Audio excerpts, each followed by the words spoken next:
if we want to implement psychology within clubs, I think we should listen to coaches, their experience, their knowledge. I think coaches should listen to the psychologists. I think you should build bridges in both directions and just make sure that, both try to find ways where both can, respect each other's knowledge field and then, more empower both the coach and the sports psychologist to work better. Hi everyone, and welcome to this episode of Labours of Sports Coaching with myself, Mark Carroll. Today I had the opportunity to interview Dadi Rafnsson, who is a lecturer within Reykjavik University and is working on psychosocial profiling within the context of youth football. But we discuss the work that he's been doing today, and it's so important. It's not just, and I don't just say that for the fact that I'm also embedded in this space at the moment with a PhD project that we have going on that I'm supervising, but just being a coach and knowing there's a lot that I could be doing to influence the psychosocial development of young kids and hopefully developing professional football players, but often never feeling like I have a real tangible language that makes it real for not just the players and how they actually experience psychology, because psychology isn't experienced on a model, on a framework, it's experienced in the actions of the sport, but also for myself for the same reason, so that I then have a language that I can then use to reflect on, to plan around, and with the aim, and we talked about this in the conversation, with the aim of making psychology powerful and at the forefront, but invisible, and it's not seen as an other thing, but actually just an everyday part, an everyday occurrence, an everyday element to the design and the delivery of practices that are instrumental to becoming a football player. We separate the technical and tactical and the psychosocial all the time, and at least in the way that we try to train it, if we even do train it, whereas we're trying to reference these things together because they are together. Football tactical can't happen without psychology occurring.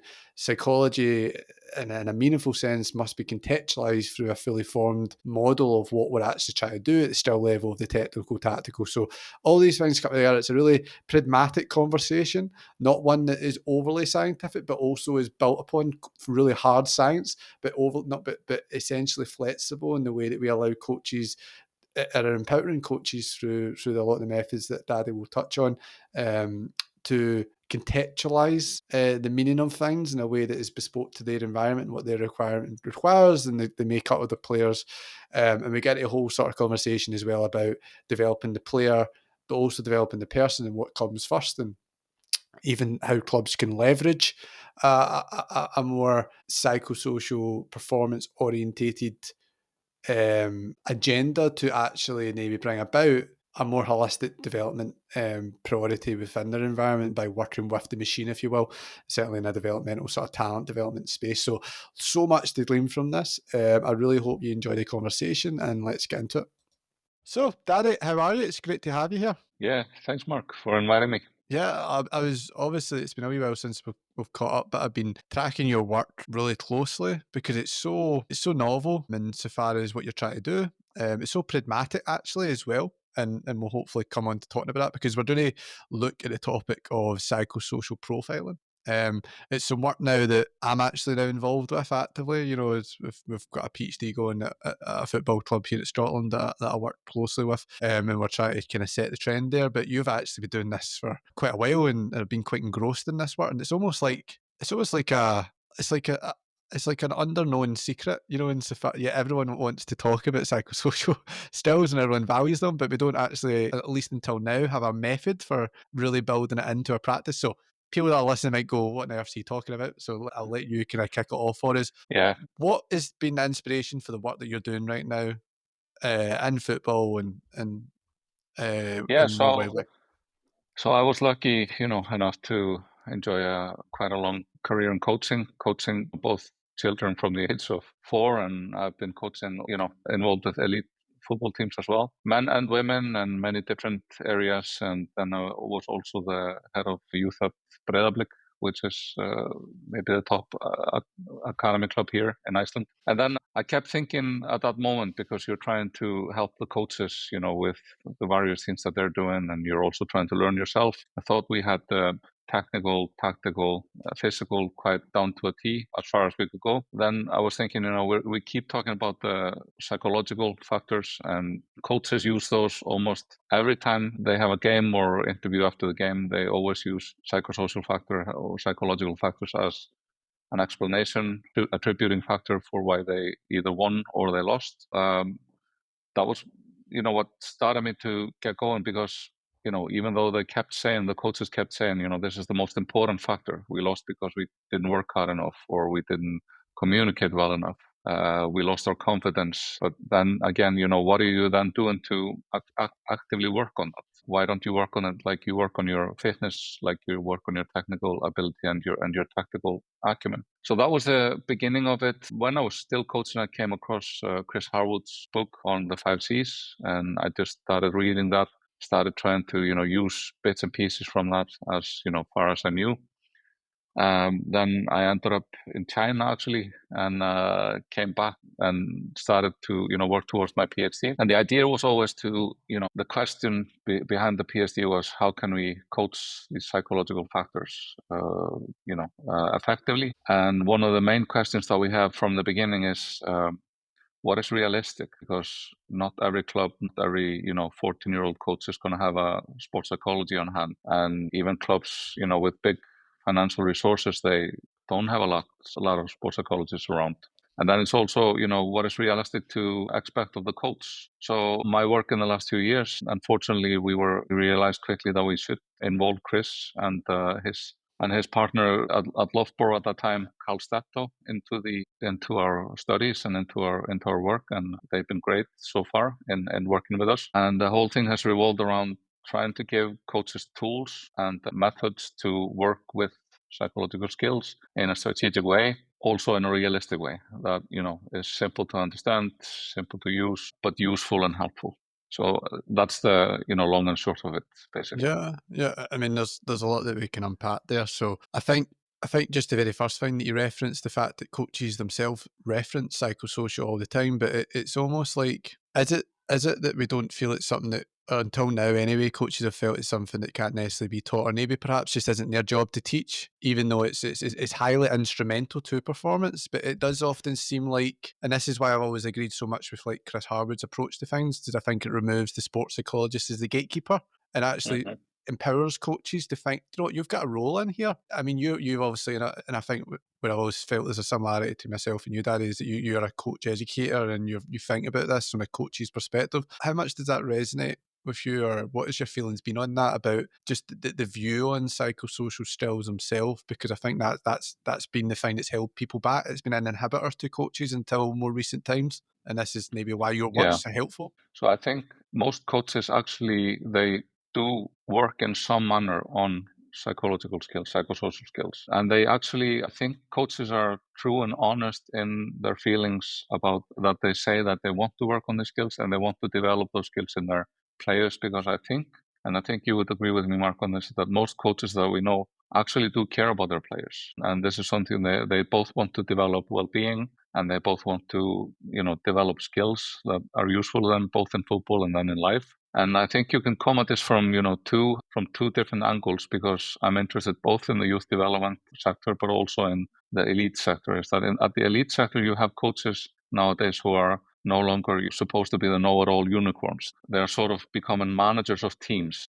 At the elite level, they have big staffs, including the players, but also the performance staff, analytics, physical, and so on and so forth.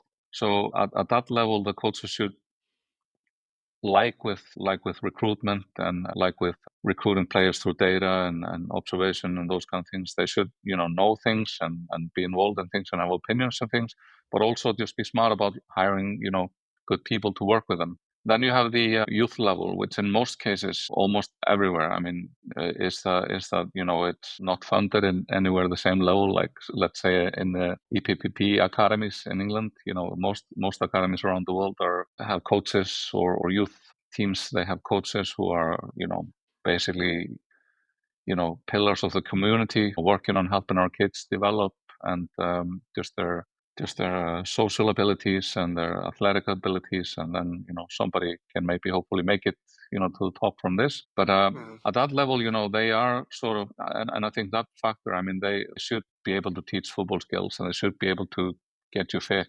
But I think the most important when you're working at that level is working on teaching communication, how you interact socially with other people effectively. You should install confidence in people, and it's really easy when you're a youth coach to kill a kid's confidence through many different ways, like not play them or things you say and those kind of things. So I think most coaches are honest in their approach, that they do want to be able to teach them. I think it's also in all of the literature you can see repeatedly that despite the coaches wanting to do this, and also that they are in the best position to implement psychosocial skills because of their close relationship and the power status they have towards the players. Players respect the coach normally. They're not going to have like a full-time psychologist working with them that they can pass it off to. And this is why we have to and if we make psychology and psychological skills inaccessible to these coaches, then that's on us who are working on those, on those, methods and research in this. 100%. I actually think it's quite refreshing to hear that, because I just completely agree that coaches are often, it's all as about coach is the problem and coaches need to do this, this and that. And particularly and I'm someone that I work within and I research within motivational psychology, and there's a lot of there's a rhetoric there about how coaches need to do this better, that better. But like coaches, the craft of coaching is that's came through a very focused learning process that is obviously different to the learning process that I've went through as a researcher, or very different to the learning process that a sports psychologist has went through, so that they can have not just access to that information, but an ability to understand it and use it. And I always think it's very, the very least naive of us to just think that projecting psychology journals onto coaches is what's going to help coaches be better at the psychology element of coaching. And that's always in, look, this is why I was drawn to your work for the last year and a bit, was taking on that sort of psychosocial educator role, doing workshops with players, with coaches or whatever. But I made the mistake of going, I was holding the information too much in from just relaying what a framework says on the board, and and what they should, and it doesn't mean anything to the coaches. It doesn't mean anything to the players, but also it's too psyche. The language is babble. It's not usable because it doesn't reach the coach in their own language, in the language that they can take forward and actually be more effective in some respects than the sports psychologist in their own way. And it's not to dilute the value of having a sports psychologist in an environment for the stuff that is really advanced and does require really trained people to operate on one-to-one stuff. Coaches shouldn't touch that. But you've said it about the power that coaches wield, the authority, the respect that they are given just based on the pure status of the role, who they are. Like, we need to find a way to unlock the power that they have, because they're already doing stuff that has real merit psychosocially, but they could do more. And if we can reach them in a space, I think, where we can allow them to double down on their own thoughts and have a language that they can access, that the players can access, it just seems like gold dust. And what you're doing is starting to build into that, aren't we? And I don't want to take away your own steam here, but that was the sort of the genesis of thought around this profiling exercise to begin with. Yeah, the thought about the profiling exercise that we did in that new paper in the International Sports Coaching Journal was it was about to start off, coaches have to explain what it is that they expect from the players, and too often, and I'll admit guilty to it myself, when we work with players, is that we assume understanding, and especially with young kids, it's difficult. But we assume that they understand what we mean when we tell them, hey, you're doing really well, but I think you lack a bit of confidence. Well, how does that help me then? Like this message, because usually that's where it ends. And how do I develop that confidence? Or if I'm the coach on the sideline and I'm shouting to, hey, Mark, you got to be more focused. Then what? What are you going to do? So have we discussed beforehand what focus means, and specifically for your position? And have we discussed about different contexts of focus? Are we 1-0 up, or are we 1-0 down, or did something bad happen, like a red card, that kind of things. One of the earliest things I did was by some chance, when I was trying to explore with the 5Cs myself, is that we took a U19 team to China, and two things that we worked on beforehand was when we're on the plane and when we're going to go eat, because most of the players have never been on a 13, 14-hour flight before. And so we said, we don't want you to be the type of person who's going like, oh, this is so boring. And because that we didn't want you to be taking a thing that was fantastic, like going to China for a tournament and just experience different things and just being, let down by being in a bad mood because you're on a plane. So we tried to change the perspective and say, hey, and have the other players, if somebody would go like, this is boring. We tried to make them, then see that as a trigger to tell them, hey, look, we're flying over Russia. Have you ever flown over Russia before? And how great is that? And then when we were going to eat in China, because, sometimes in China, the food in China is quite different. And sometimes we just didn't have the opportunity to find Western food, which the players are, know. So, are you going to complain about it, or are you going to, try to find a way to work around it?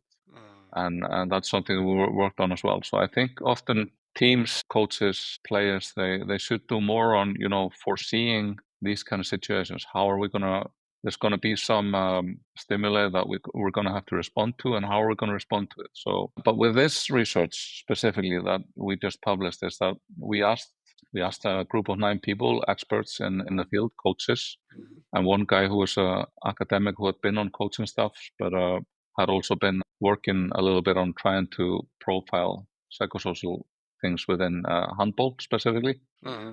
So we asked them to sit down with us, me and Karl Steptoe at Reykjavik University. We did a focus group with these coaches where we split them into groups, and we just asked them, how would you frame it? And they came up, we think that there are 7 positions that can be adjustable to almost any tactical system. And then, what are the attributes that each one of those positions, what would you like to see the left back, the full back, what is that he needs to focus on in your mind? What is it that the midfielder and then the attacking midfielder or defensive midfielder, what do they need to focus on in your mind? So we had them discuss these things. They came up with quite a few number of things. But then we took it a step longer, and I did interviews with every single one of those coaches, about around 2 hours with everyone, and asked them for more meat on the bones. What specifically is that you want your goalkeeper to display during the game?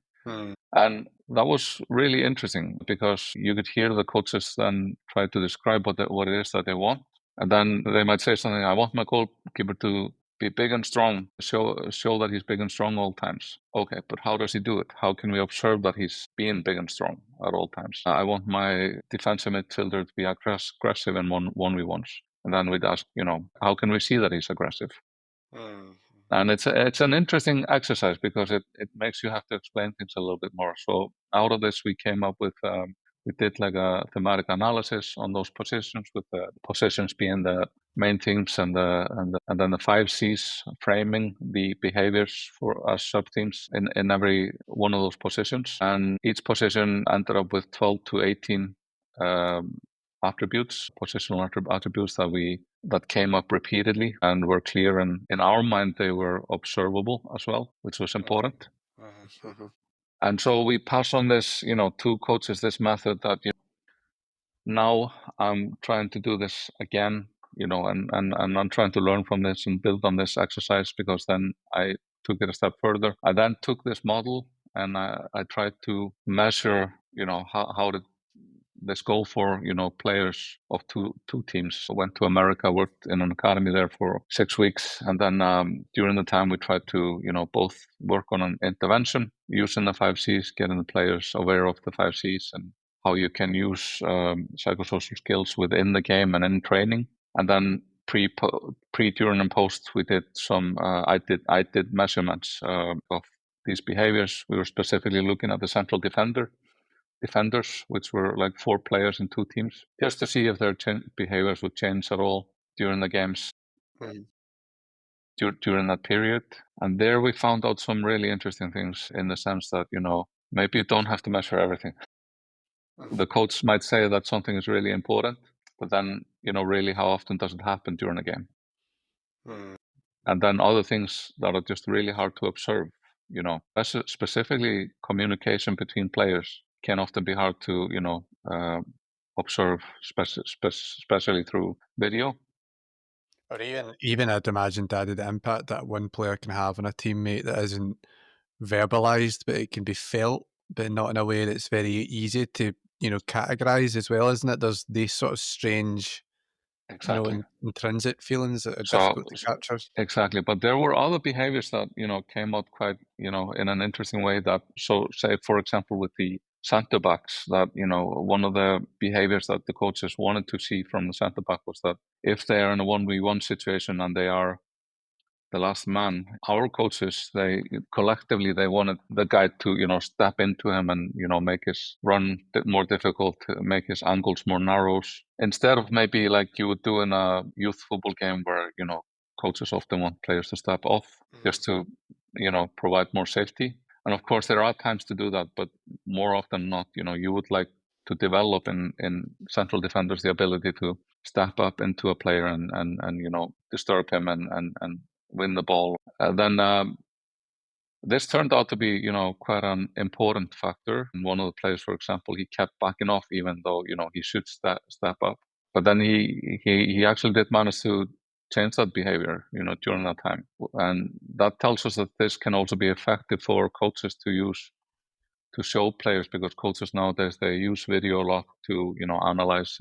And then they, tell the players, you should step up more than you step down. But now we have a whole language around these things. And it's been really interesting for me, for example. I mean, it's been great to work with Carl Steptoe, who's been working with Leicester City, Tottenham Hotspur, those kind of clubs. And he keeps telling us that, we shouldn't be looking for truth, and this is difficult for many coaches to maybe grasp, because they're used to physical data, hard data, where you can measure, how fast you run, how often you pass, those kind of things. But when you're measuring psychosocial attributes and behavior, then it's more complicated than that. It's so context driven.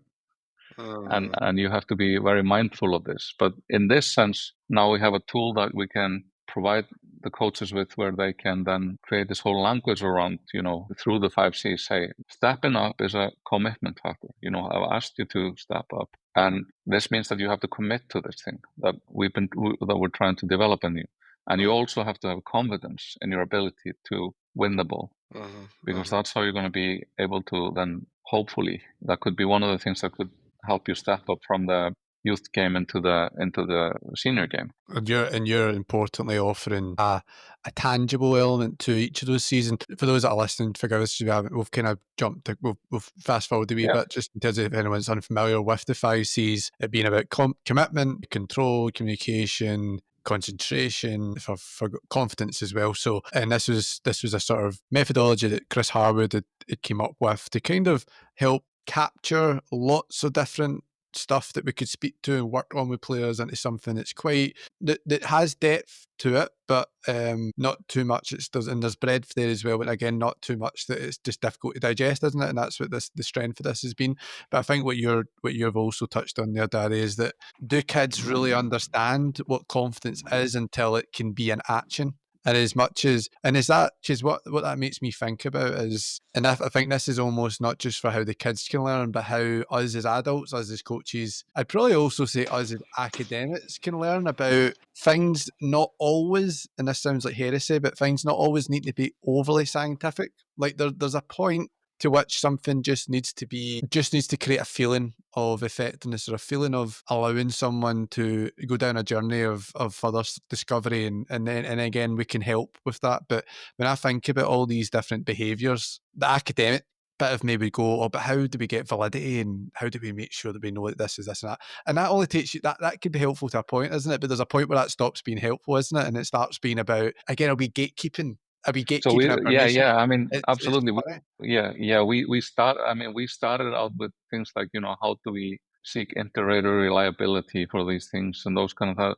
But then, we stepped away from that. I mean, we did do some testing through a master student and his work, could we get inter-rater reliability? And yes, there was, but then, we had this discussion that, this is maybe not the most important thing about this, because, I mean, we're working with people, we're working with communication, we're working with context, and it's really hard to, measure those things. I mean, we're hardly working in quantitative science on this, but it's highly qualitative. And if you step away from just, like Carl says, step away from trying to desperately seek the truth, then you can actually try to provide something useful and helpful for people in actual real life situations, and that's basically what we're trying to do. And I think it's a good thing you reminded us to explain the 5Cs, because maybe not all of the listeners know anything about it. For example, when we talk about confidence, it's one of the coaches will say it's one of the most important things that they look for in a young player. But again, how do you develop it? How do you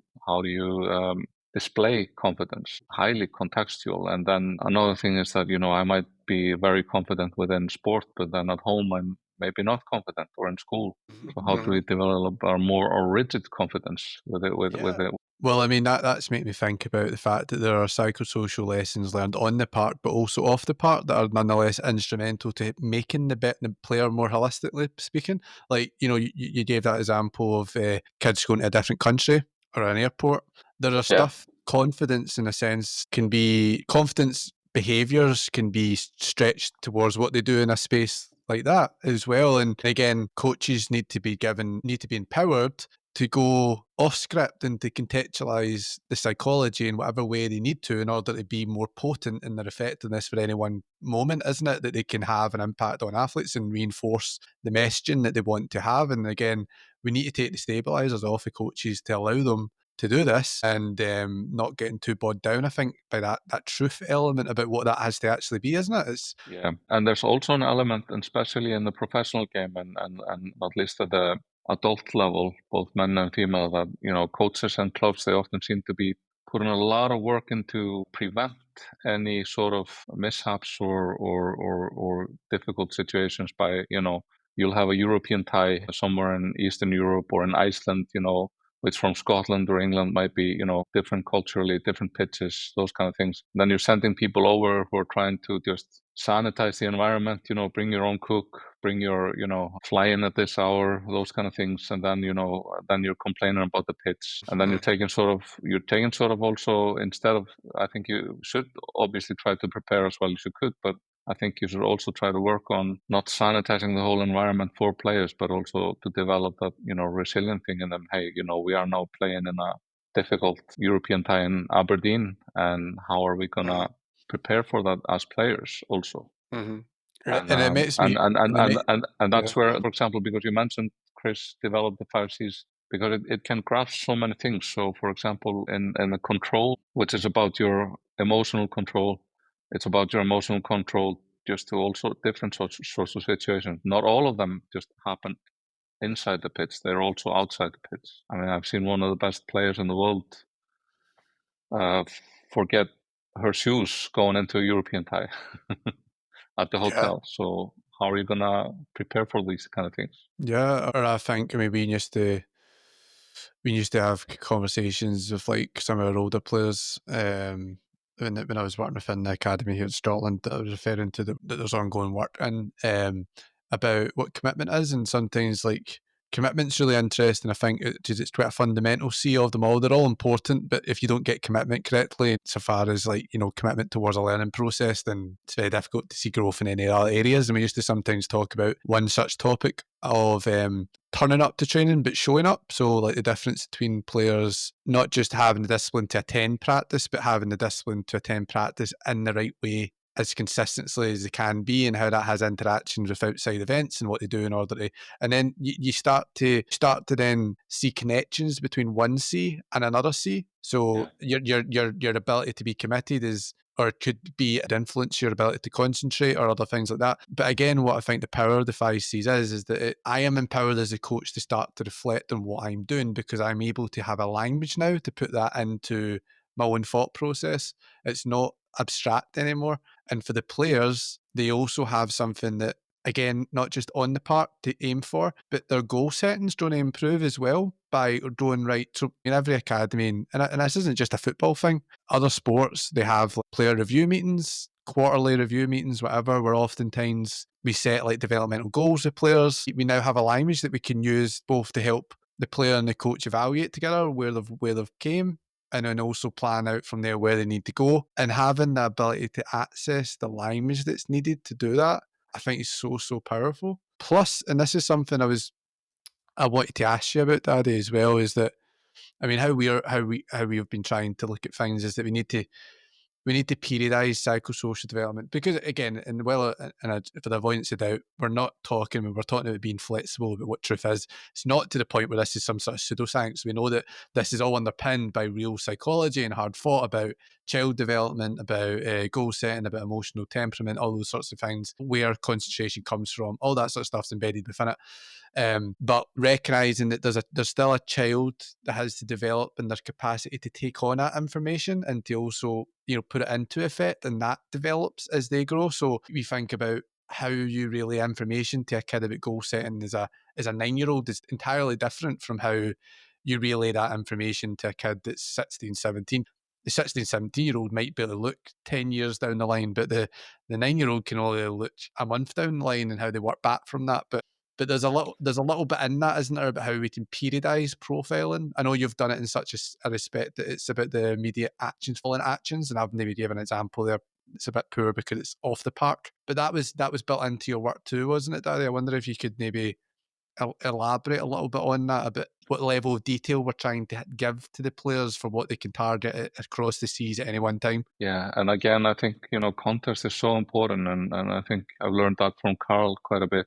Is that you have to assess the situation that you're working with sort of before you plan how you're gonna approach that situation. But I think in 2014, Dement did a really interesting study in Denmark where he concluded that good psychological skills training programs should, number one, be part of the daily training environment. So it shouldn't be like, hey, now we're working on football and now on Wednesdays we're going to work on psychology. It should be, psychology should be something every day. So now, for example, we're kicking off courses in Iceland where I'm teaching coaches how to integrate psychology into their just everyday session plans. Then players, coaches should be actively involved was the second thing that he was talking about. It should be everybody's responsibility to be involved. So the players should be thinking about their psychosocial skills and their development, and it should be a part of everything. Even when I did the PhD study, we also then try to educate the fitness coaches and even the kit guy. But then number 3 is that we should try to use psychological skills training to use sport-specific skills, simulating competition. And this is also what I've been trying to do. And just for example, I'll give you an example, is try to have the coaches integrate it into, you plan your tactical, and then you think about how does it relate to, the attributes that we're trying to work on. Mm-hmm. And then finally, regular and extended reinforcement of psychological skills. And this is maybe where everybody fails, almost everybody. There's very few people who are getting this right, even though many people are trying to get things right at the moment. I would say, as far as I've seen around, in America, Europe, here in Iceland, this is where everybody fails, because we lack both the understanding and the resilience to follow through on this. And this goes at club level, to both those who are in charge of the sporting side, but also the manager of the club. They're asking, why should I invest in this? But this is really important to that it's not just like a parachute operation where you or me, we drop down for every Wednesday or every 2 weeks. I think one of the things that Chris and I have been talking about lately is that we should try to see this as fitness coaches are now seen within the game. But maybe 20 years ago, very few teams actually had full-time fitness coaches or full-time or even part-time fitness coaches. It was just a coach who made you run, and if he had read some articles, then he would take your lactic acid test or something like that. But I think we should look at the way that fitness has become an integral part of just every coaching staff, and look at psychology in the same way. I think players and coaches are not just ready for it, because that's another conversation, is that people often assume that there's going to be resistance. Before we did the thing in America, the coaches were afraid that the players might find this girly, was the words that they used, or soft, and that they would be exposing weaknesses, which is really difficult, especially in professional academies. But then, after the whole thing, they reported that there was absolute buy-in. I think that players and coaches are absolutely ready for it. So, what tools can we provide them with? But does that speak a little bit again to the language that you use? Because I always felt, and I remember when I used to implement some of the stuff that Chris Harwood would do, like effort meters and stuff like that, where you just start to practice, you don't think the tempo's good enough, and go, guys, right, be truthful out of 10, or girls, be truthful out of 10 here. What are we giving in terms of energy levels? And if they're true and they say 8, 9, you go, right, okay, so we need to beat that now. And then that's not a psychology conversation. That's just, they won't interpret that as a psychology conversation, but that is a small breadcrumb around commitment to standards and different things like that.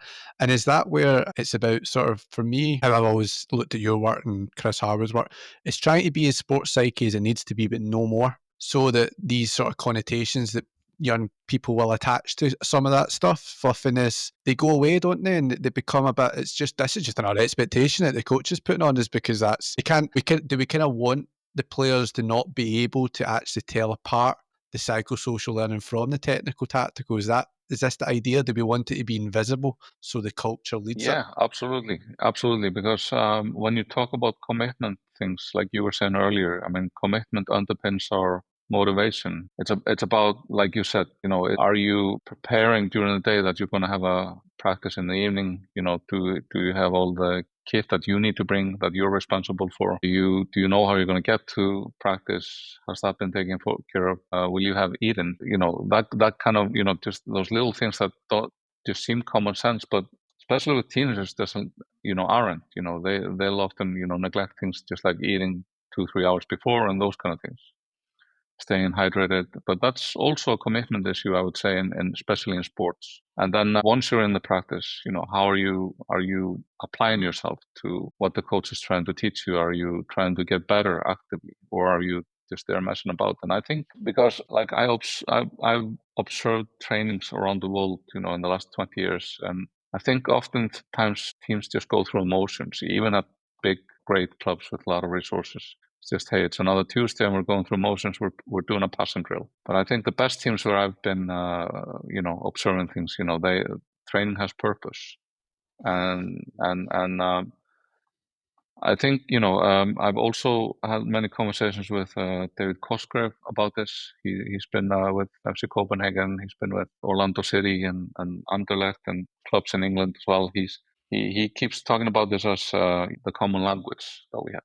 There's a lot of attributes. There's a lot of things that we need to include in all of this. And everything can be a commitment issue if you think about it this way. But what you're basically giving, coaches and parents, and also you're giving the players, is a language to understand those things that we think are important. I think Carl mentioned this, that at Leicester, some parents came up to him once he had those 5-6 meetings, is that they said to him, now we understand what is expected of us, the parents. So great, fantastic, success. And also, I suppose it gives then the parents, it's not about, because providing information in a way that's more digestible, it helps with accountability, not just now the coaches don't have, and it's just, we're both praising coaches and understanding that coaches, it's hard coaching, and you can't just be expected to be a coach and also a fully trained sports psychologist. But in the same way, once coaches have that understanding of behaviour, it gives accountability for them to use it. And then once the players have that understanding of that behaviour, they have accountability for, they can't get away with saying, it wasn't really explained to me well, it's this kind of abstract thing, and all the other stakeholders, like the parents that you've suggested, they're also involved in that process, also now have a more of an accountability towards helping with it. I wonder, I'd be quite keen to know your thoughts here about how we integrate this, because I know we're now chatting a little bit further about the integration. A lot of clubs have like curriculums, and we have like lots of training that are like themed. Would you suggest, is it better to have like a block of training that's themed per se, and you move through the season cycles? This is what we've been doing for transparency at St Mirren. We kind of move through this in cycles, or considering the interaction, but with the mindfulness that there's interactions of the seas. So even though we want to, I think you kind of alluded to it, because people kind of infer meaning, everything's commitment if we just find a way of figuring it out.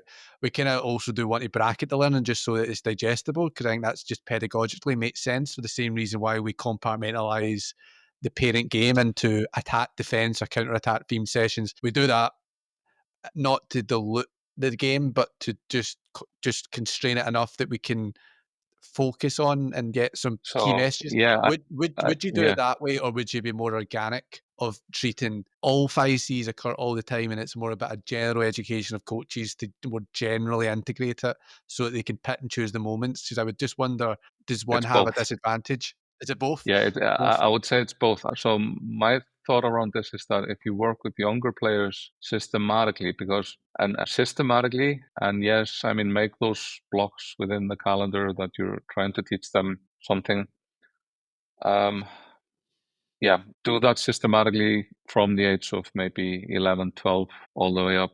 I'm very concerned with the way that we've periodized everything, that we've compartmentalized everything with training, especially towards kids. But I do think that we should, have a clear understanding of, what we're trying to teach. But it has to be, we have to meet them where they are at with the language. So one coach that I've been working with a little bit, he's trying to work on the 5Cs with 11 and 12-year-old players through case studies. So examples, stories about players who were at the club and how they showed good commitment or communication. That's an interesting approach, I think. Quite common, that, isn't it? Like, the clubs do celebrate, like, here's the first team player, and this is how Yeah, they then because those are such visible, such visible role models in the community. It's also about just both making sure that they understand what it's that we're asking them for, but also that you're just not, again, trying to ram something down their throat and say, hey, now we checked out the psychology part.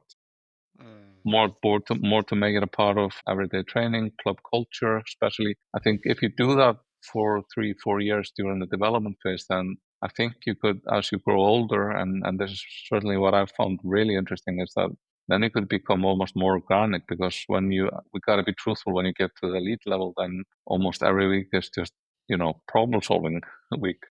The coaches and the players at that point have a decent understanding of the Cs or of psychological skills, then in general, then you could be more organic in your approach and then say, hey, now in the next 2 weeks, we have to be really focused on concentrating during our defensive work, or applying, emotional control in a difficult period, those kind of things. Well, the emotional control, actually, I wonder if that gets a little bit of the tension there, because in some respect, I totally agree with the idea that we probably do over compartmentalise things. But then there is also the tension, isn't there? Like, I think it's more, this is from my own experience, I would suggest that at least my feeling is, it can be more conducive to longer term commitment towards growth for a kid who wants to get more emotionally stable in a football match, that we wouldn't expect that the aim isn't for an under 9, I think, to show control, but to put effort into trying to be controlled, because we know that, look, they emotionally, just that the brains aren't wired up yet, that executive function still not there at the same level. So, like,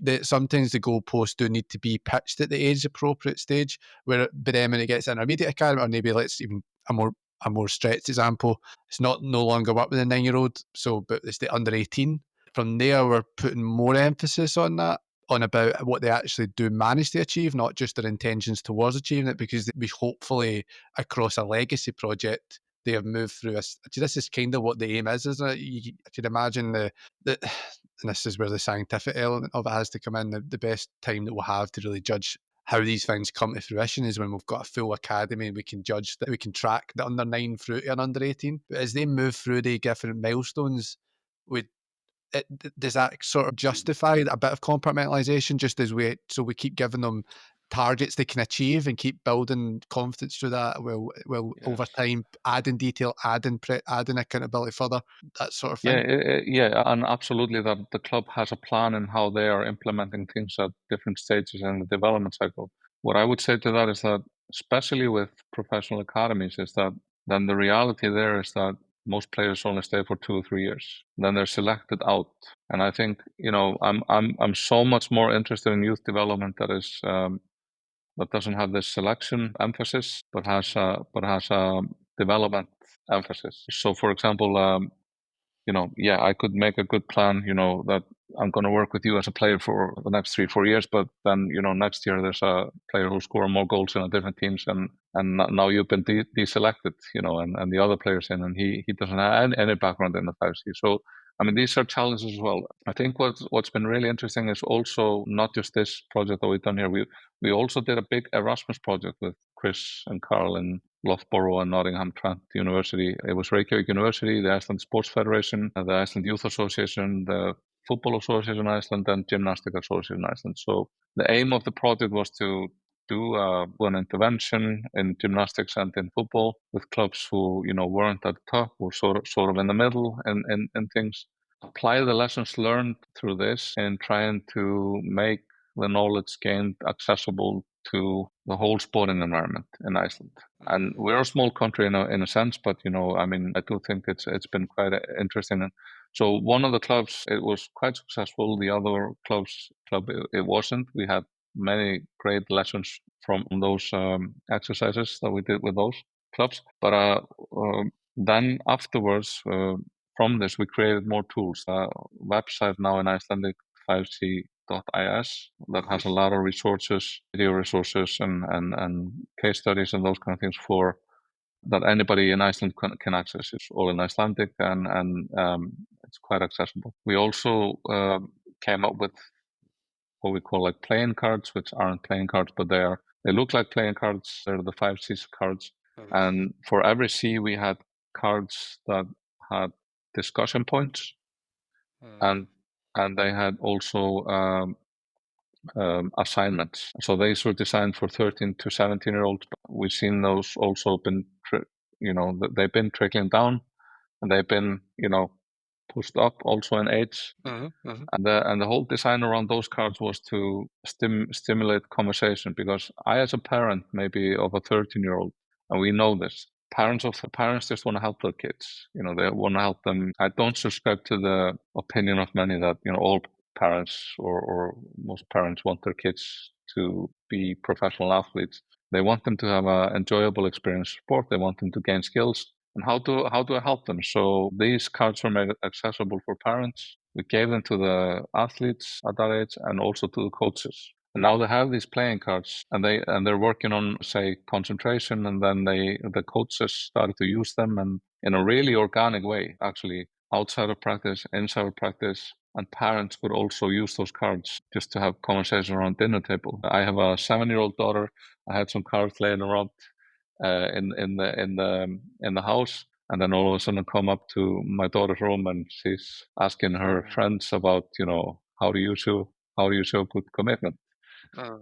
So I'm really interested in this organic approach to things and this whole approach to things. And I just think that's so inspirational in a sense to hear that, because I think a lot of clubs will probably not be at that stage yet, but maybe you don't need to necessarily get to point A before you bring in all these other environmental reinforcements. But I think what you said there does speak to the value of like artifacts around an environment that just cement messaging.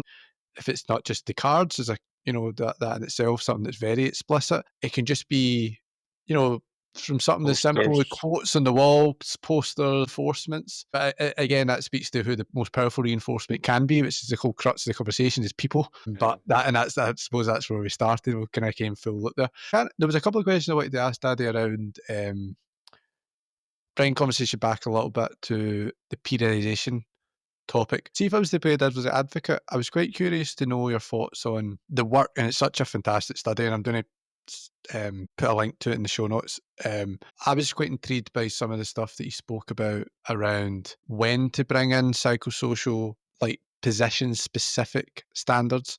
So, like, your work is brought about, there's behaviours that emerge there that are very specific, like a CDM, central defensive midfielder. I'm not necessarily taking this verbatim, but they could be confidence is taking the ball inside their own box from the goalkeeper with someone behind them. That's the way we're trying to get people that are listening to think about this, so that we can transfer that on. But if I'm that children's like foundational phase coach, like who's working with the 8, 7, 9-year-olds, right? There's an argument there about we don't want to develop position-specific football players, and again, we could scale out to position-specific athletes in a team of Asian sport, whatever. We want to develop a general player because there's general competencies there. So maybe can the conversation then change to profiling at a more general level, so it becomes about attacking player psychosocial traits, defensive player psychosocial traits, and then once they reach a phase in an academy where that environment is decided, we're going to start to orientate players into certain position-specific things that we can then start to put that vocabulary in there. What is your thoughts been about that? Or is it actually not? Do we just try and just further scaffold the position-specific stuff and not worry so much about the generalism? But I'm just curious to know your thoughts. This is a very good question, and one thing that, this was not intended to box players in. I have to emphasize this because I know there's a danger to boxing players into concepts, and when in reality, maybe when you are a top football player or just in life, you have to be somebody who can adapt to your environment and context. Somebody who, almost all of the centre backs who have played any number of games for the Icelandic national team, Euros, Cups, and those kind of things, they were midfielders in their growing up. This was more of a so although we did it this way, this was intended for an older age group, sort of like that specifically for 15 and older, could stretch it maybe down to 13, but it doesn't mean that you're going to box a player in as, you're going to box him in as a fullback just from the get-go. It's just like you're playing fullback in these games and next few games, or you learn in different positions. This is what you need to know. I think one of the things that we realized also, I think I came onto it earlier, is that it's 12 to 18 attributes in our paper, in our research, but maybe it's just fewer. There's fewer that are important, and we should focus on the important. I met somebody recently who was really emotional about goalkeepers needed to do more, Olympic weightlifting, so they develop upper body strength so that they can, punch the ball, or they can be assertive when they're in the, going into the mix. But then, in reality, goalkeepers spend 97% of the game just, either waiting for the ball, analyzing the situation, and then, mostly they have it at their feet nowadays. So what is it that you're really focusing on, as a coach? I think just to finish, to give you an actual answer to the question, brilliance of the 5 Cs is that it's so flexible and adaptable to, environment. So I think coaches should not be afraid to experiment with how it adapts to their own environment. If you're coaching 7, 8-year-old players, absolutely develop generalists. And I think at that point, the 5 Cs should much more be used in the way that Chris was originally intending them to be used, is as a tool for just positive youth development. One of the best youth coaches in the world, who is here in Iceland, he's after every practice he talks to his 8-year-old players about how to tie their shoes, or that they should remember tonight to help the parents bring out the trash to the trash bin, and those kind of things. Those are also those are just good, valuable things that can help them in life and in sport. Yeah.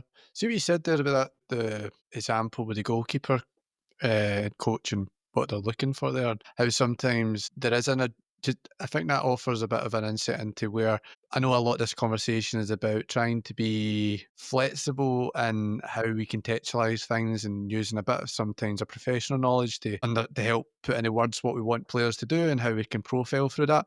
But that seems like a really clear example of where objective data can serve of a role as well. So I'm thinking about, because this is often a piece around performance analysts, and what should come first? Should the coach's eye dictate what data we track, or should the data that we track dictate what the coach's eye should be? I'm thinking about that, and that's making me think about, well, look, there's things that to remove the biased element, not remove, but to just mitigate the bias is important. Like bias that's professional knowledge, but to mitigate what the bias could be overlooking, actually, is that a potential core consultant frame for people and clubs that are wanting to build a profiling tool? What is the data of what you are currently tracking telling you about the requirements for each player in each position? And then maybe that can then be married up to your game model, which I think you mentioned earlier. It's really important. The technical tactical bit is there, and there's substance there to offer the foil for this context to emerge with the psychosocial stuff. But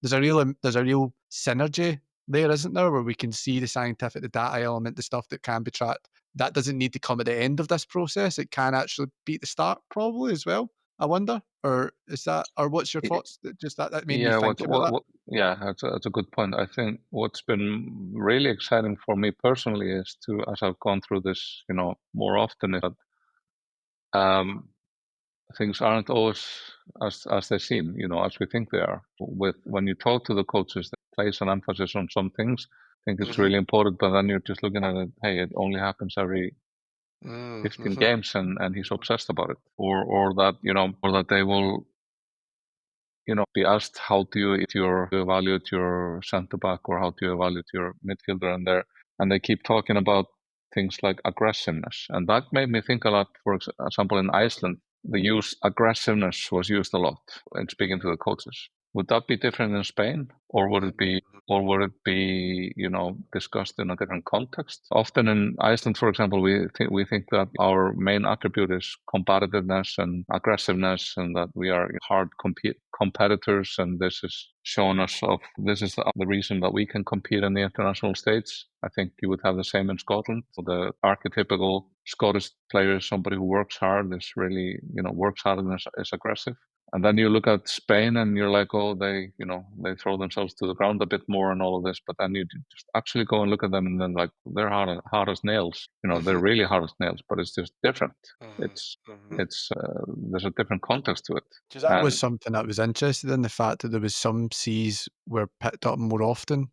That you said there, was it control? Did you say it was which of the two C's was it that I think you noticed there was a trend towards the coaches selecting behaviours that fitted more in that kind of was maybe reflecting of the style and the culture surrounding the? No, it was not just in any single C or position. It was the word they kept using repeatedly, which made me think a lot about how culture shapes us as people and coaches.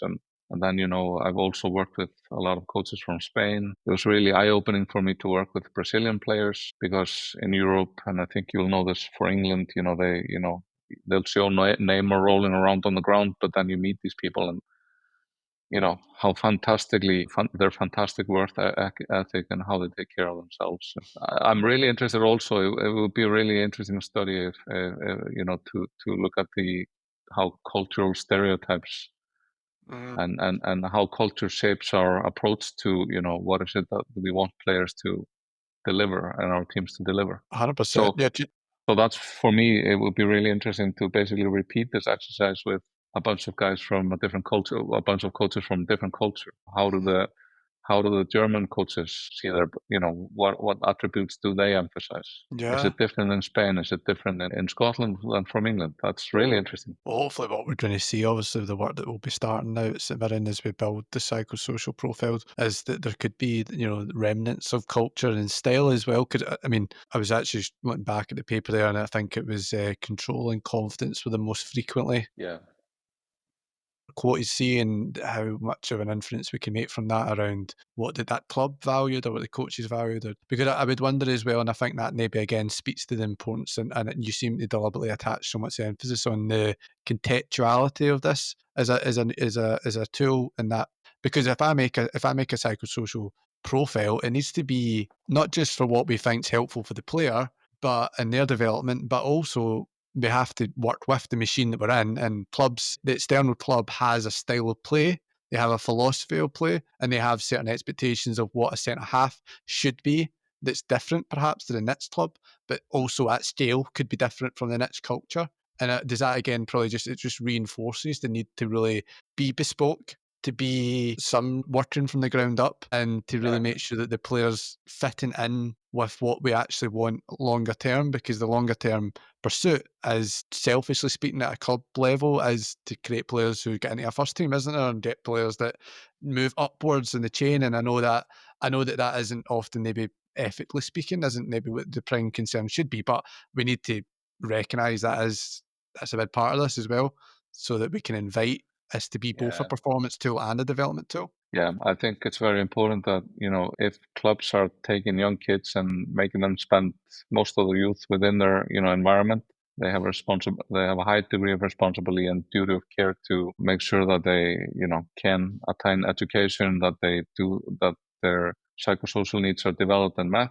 As you get older, I think, then we just have to look at, why are we doing football when we're getting older? We do it to achieve and win, because most people fall out of football between the age of 14 and 19, depending on where you are and your circumstances, out of, formal football. But but to keep climbing the ladder, you have to, win games, you have to win duels, you have to score goals, you have to, prevent goals. And that's, sort of, why we are putting this forward also as performance factors. How can I get better at football? How can I get better at, crossing, shooting, passing, in the order to eventually win games at the highest level possible? So I think we have to both understand that, especially with the youth and just with people in general, those, duty of care factors. Then again, why are we in football? We are in football to, Iceland wants to go to the World Cup, and Spain wants to win the World Cup. And how are we going to develop players how is Iceland going to develop players who can beat Holland, top Croatia in our qualifiers before the 2018 World Cup? And that's also important to, teach them how to be successful. And maybe that speaks to, I think, the point you made earlier, Daddy, giving coaches the tools to have conversations that are on-field specific behaviours, the profile stuff helps to carry that language out into out-of-field actions and behaviours, because I would wonder, is the tension here, in some light, we want to see more and more psychosocial profiling within a footballing context, which has to come, in order for it to have context, not be abstract, it has to come with a very developed technical tactical model. That's good. So we know that helps. But there is also the risk, isn't there, that you can't get away from. We just need to mitigate it. That you could perpetuate the same narrow view of football as being the crux of everything by having a psychosocial profile that's so embedded that all we actually are doing is further ingraining football behaviours. And that probably speaks to why we still need to think about wider education. I mean, I'll give an example. One of the things that we do at the club is that, our kids are signed at under 11s, and one of the very first commitment workshop they do with us is actually about identity beyond football, because there's a recognition there that we don't want young kids to think that they're now mini professional footballers. We want them to start as early as possible to celebrate and grow multiple elements of their identity. So like that, I think maybe that's a good example of thinking about wider education while still creating a tool that instrumentally helps the machine that is a talent production machine and it's innate within academies, isn't it? You're trying to do both things here. I just worry that people could get lost too much to how this just helps the performance agenda, where I think this is still a conversation about wider development. No, absolutely. I think that's and to be clear, it's absolutely, I think with the success rate, if you so say, with the players who go to play professionally, with that being so low, I think academies should just almost take on a responsibility if they want kids so much that they're seen as education institutions instead of developmental machines, just for the plug of football. I think it's very important, like you said, to get them to develop an identity outside of football, and also just to develop their identity and just their whole, it's not just the attributes on the field, because football skills can only get you so far, but then you have to be able to thrive in the environment. You have to be able to survive and thrive in an environment that's competitive, where you're often on the road, where you're constantly under pressure, where there's volatility, high degree of volatility, especially on the employment side. And then, you mentioned, because this word profiling is also very interesting. And one of the motivating factors why we started this journey to begin with is that we see, things like psychological profiling creep into football with, for lack of a better word, sort of, color scheme profiling players, and their innate attributes and those kind of things. And we wanted to get away from that, firstly because it doesn't give enough credit to context. Also, it's just, not very scientific, in the way it presents itself.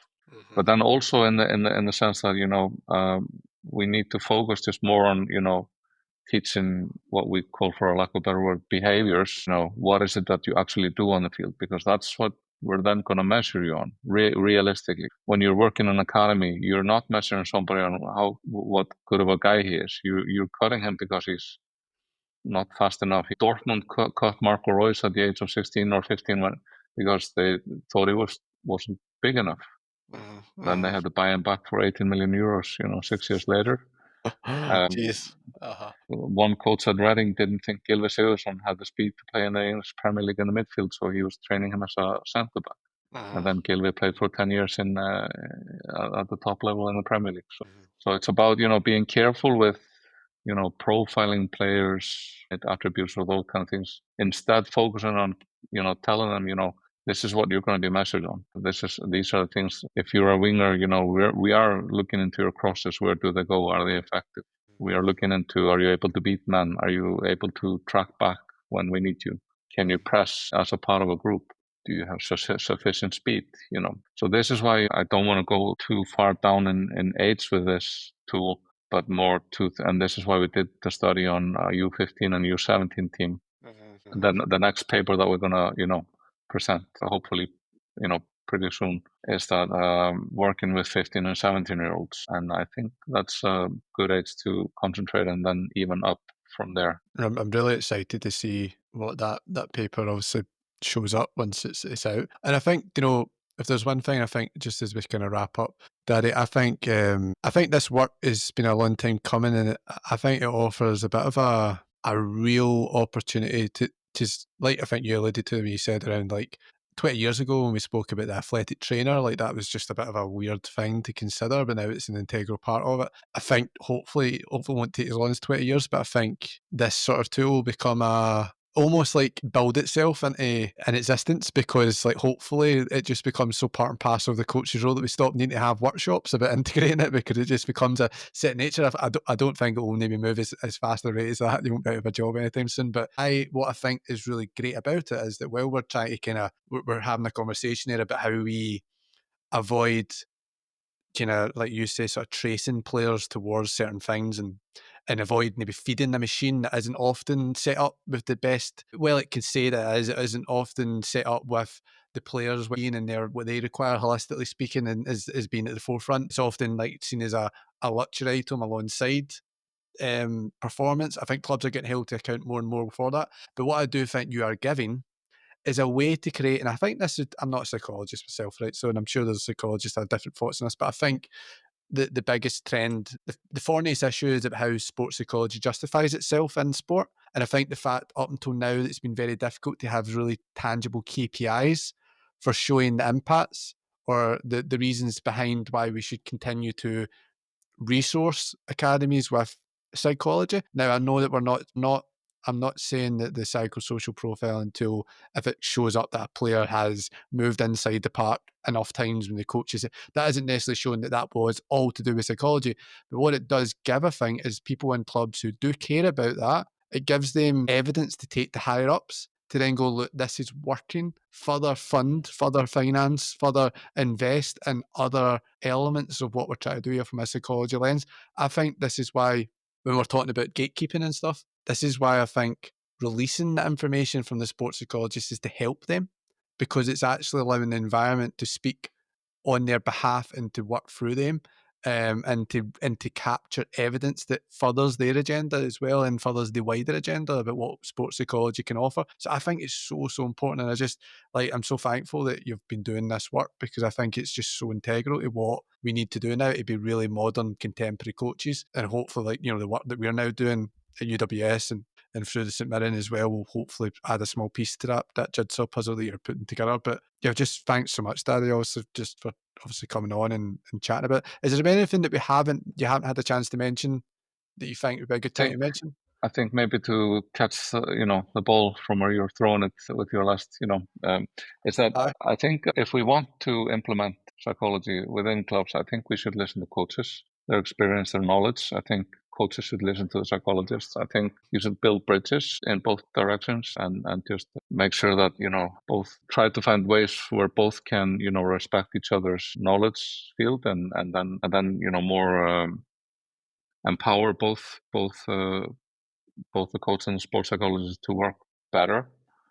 That's when you will start maybe to see more useful tools, and what is it that we really need, what is really useful and helpful. I think we have to be mindful of both these, like we said before, both the development factor, developing good humans. Specifically, it's really important for us to help boys to develop really well now, because and because boys want to develop, well, they want to be good people and successful in all of this. And then the other factor also is just, so that the coach and the team, they're always looking for the performance factor, and we have to acknowledge this as well. I think when I've stepped into sports psychology in the last 7-8 years, is that I've sort of had this feeling that a lot of people in academia, they're working on, self-reported skills, these kind of things. They're working on, there's been a lot of on well-being and mental health, which is really important. But I also think, just from my own experience as a coach, and then from what coaches have told me, is that how does this help me win? If and let's be fair about it, it's that, if we can convince them of this, and now I'm talking about at the older ages, then, and win also means to do, how can this help me develop a player who can go play for the senior team?